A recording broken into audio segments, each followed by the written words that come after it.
তোমাৰ পৰিচয় কোৱা teachers and all the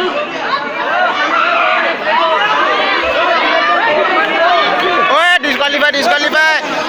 তোমাৰ পৰিচয় কোৱা পরিচয় My name is Monisha Rajvanshi and I am pursuing BA second sem in this college. And I am originally from Duliajan. এই প্ৰতিযোগিতাত তুমি অংশগ্ৰহণ কৰাৰ কাৰণ By doing this, I'm able to build up my confidence towards you and my communication skills. So that's why I participate. ধন্যবাদ তুমি শাৰী লৈ যোৱা পিছৰ প্ৰতিযোগী মধুস্মিতা শৰ্মা জুহি কলিতা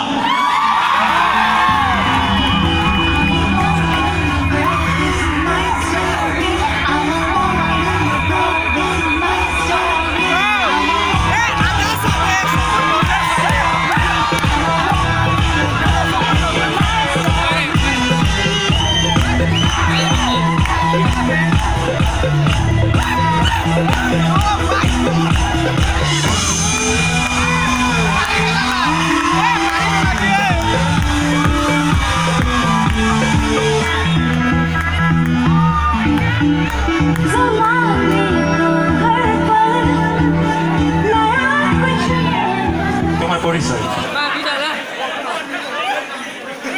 নমস্কাৰ শ্ৰদ্ধাৰ বিচাৰক মণ্ডলী আৰু শ্ৰদ্ধাৰ শিক্ষক শিক্ষয়িত্ৰী মোৰ নাম শ্ৰী জুহি কলিতা মই গুৱাহাটী মহাবিদ্যালয়ৰ স্নাতক প্ৰথম বৰ্ষৰ অসমীয়া বিভাগৰ তৃতীয় ষান্মাসিক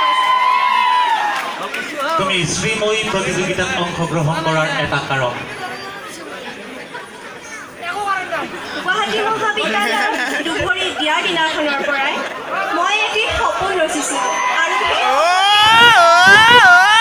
গুৱাহাটী মহাবিদ্যালয় হোৱা আৰু সেই সপোনটি সাৰ্থক কৰিবলৈ মই আজি এই প্ৰতিযোগিতাত অংশগ্ৰহণ কৰিছোঁ ধন্যবাদ পিছৰ প্ৰতিযোগী Rashmi Hazarika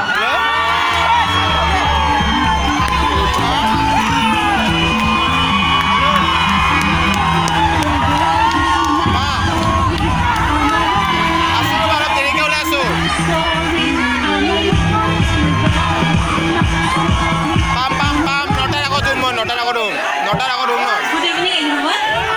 I am Rashmi Hazarika. অলপ And I am doing BA in Economics. I come from Arunachal Pradesh. But মোৰ আছামিজ ইমান ভাল নহয় but still মই ট্ৰাই কৰিম যিমান পাৰোঁ মানে আছামিজত ৰিপ্লাই কৰিবলৈ প্ৰতিযোগিতাত অংশগ্ৰহণ কৰাৰ কাৰণ মোৰ কাৰণ এইটোৱে হয় যে মই যিমান পাৰোঁ এক্সপিৰিয়েঞ্চৰ কাৰণে কৰোঁ জিকা হাৰা মোৰ কাৰণে মেটাৰ নকৰে আজি মই ভাবোঁ যে তুমি যি চান্স পাইছা সেইটো তুমি ইউজ কৰা কিন্তু কেতিয়াও সেইটো চান্স যাব নিদিবা তুমি জিকা হাৰা লাষ্টত যি হয় মেটাৰ নকৰে ধন্যবাদ পিছৰ প্ৰতিযোগী দিশা ডেকা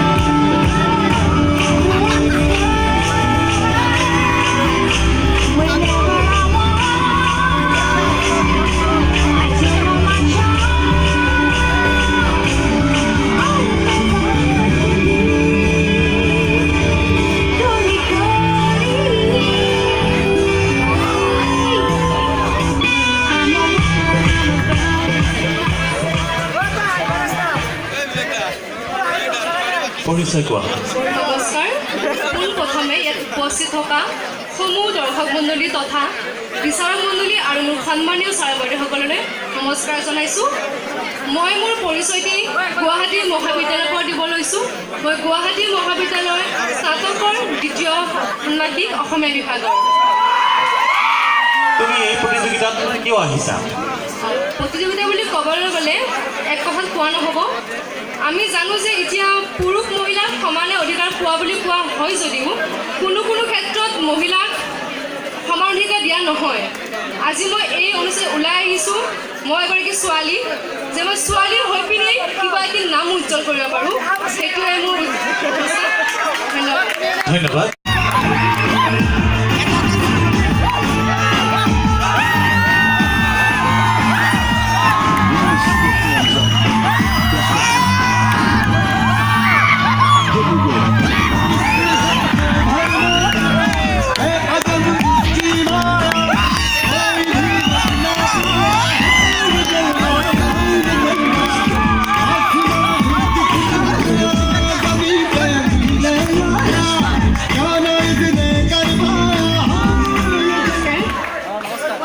তোমাৰ পৰিচয় কোৱা।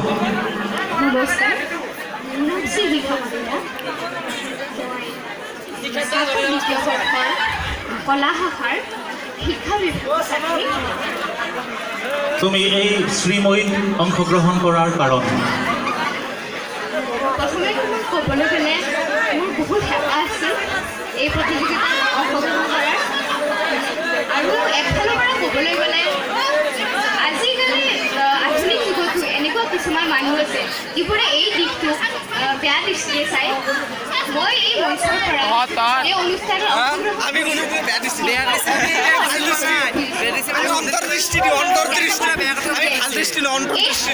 এই দিশটো যদি তুমি ভালদৰে বাছি লোৱা, নিজৰ লক্ষ্য হিচাপে বাছি লোৱা,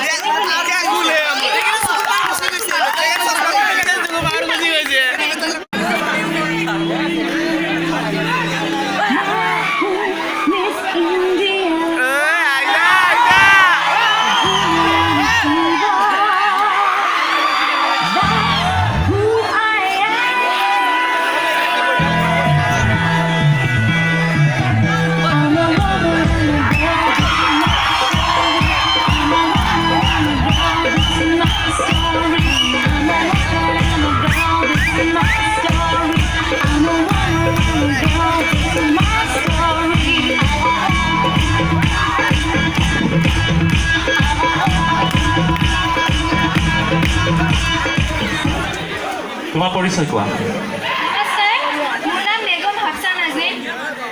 মই গুৱাহাটী মহাবিদ্যালয়ৰ চতুৰ্থ ষান্মাসিকৰ কলা শাখা বিভাগৰ ছাত্ৰী। তুমি শ্ৰীময়ী প্ৰতিযোগিতাত কিয় ভাগ লৈছা? মোৰ এই শ্ৰীময় প্ৰতিযোগিতাত অংশগ্ৰহণ কৰিবলৈ বহুতেই মন আছিলে, কিন্তু যোৱা বছৰ মই এই প্ৰতিযোগিতাত অংশগ্ৰহণ নকৰিলোঁ। কাৰণ এই প্ৰতিযোগিতাত অংশগ্ৰহণ কৰিবলৈ মানে বহুত লাজ লাগে, ভয় লাগে। সেই ভয়ৰ কাৰণে মই এই প্ৰতিযোগিতাত অংশগ্ৰহণ নকৰিলোঁ। এইবাৰ মানে অভিজ্ঞতাৰ কাৰণে মই এই প্ৰতিযোগিতাত অংশগ্ৰহণ কৰিছোঁ আৰু ধন্যবাদ। তুমি পিছলৈ যোৱা। পিছৰ প্ৰতিযোগী নিকুমণি ৰয়।